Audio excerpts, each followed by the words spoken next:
नवरात्र के 9 दिन भक्ति और साधना के लिए बहुत पवित्र माने गए हैं। नवरात्र के पहले दिन माता शैलपुत्री की पूजा की जाती है।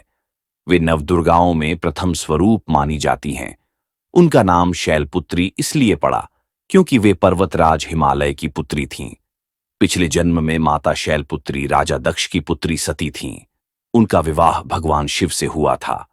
एक बार राजा दक्ष ने एक भव्य यज्ञ का आयोजन किया और सभी देवताओं को आमंत्रित किया, लेकिन अपने दामाद भगवान शिव को निमंत्रण नहीं भेजा।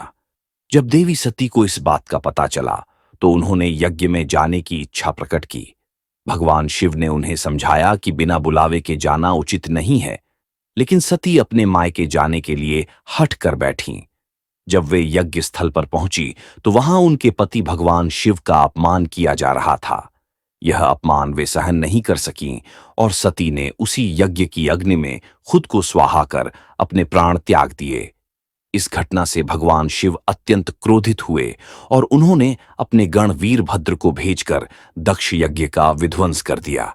पिछले जन्म में सती ने भगवान शिव को पति रूप में प्राप्त करने के लिए कठोर तपस्या की थी। अपने अगले जन्म में वे पर्वतराज हिमालय के घर पुत्री रूप में प्रकट हुईं और उनका नाम शैलपुत्री पड़ा। इस जन्म में भी उन्होंने कठोर तपस्या करके पुनः भगवान शिव को पति रूप में प्राप्त किया।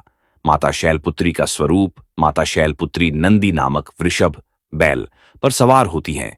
उनके दाहिने हाथ में त्रिशूल और बाईं हाथ में कमल का फूल रहता है। वे अत्यंत शांत, सौम्य और दिव्य स्वरूप में विराजमान रहती हैं। शैलपुत्री माता की पूजा का महत्व मान शैलपुत्री का वास काशी नगरी वाराणसी में माना जाता है। वहां शैलपुत्री का एक बेहद प्राचीन मंदिर है, जिसके बारे में मान्यता है कि यहां मां शैलपुत्री के सिर्फ दर्शन करने से ही भक्तजनों की मुरादें पूरी हो जाती हैं। माता शैलपुत्री की पूजा करने से व्यक्ति में आत्मविश्वास और साहस बढ़ता है। वे समस्त इच्छाओं की पूर्ति करने वाली देवी मानी जाती हैं।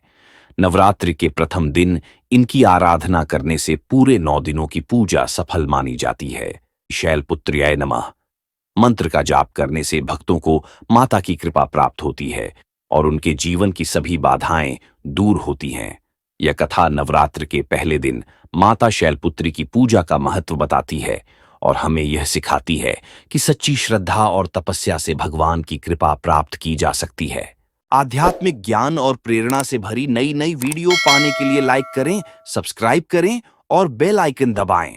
आइए मिलकर आत्मिक शांति और सफलता की ओर कदम बढ़ाएं।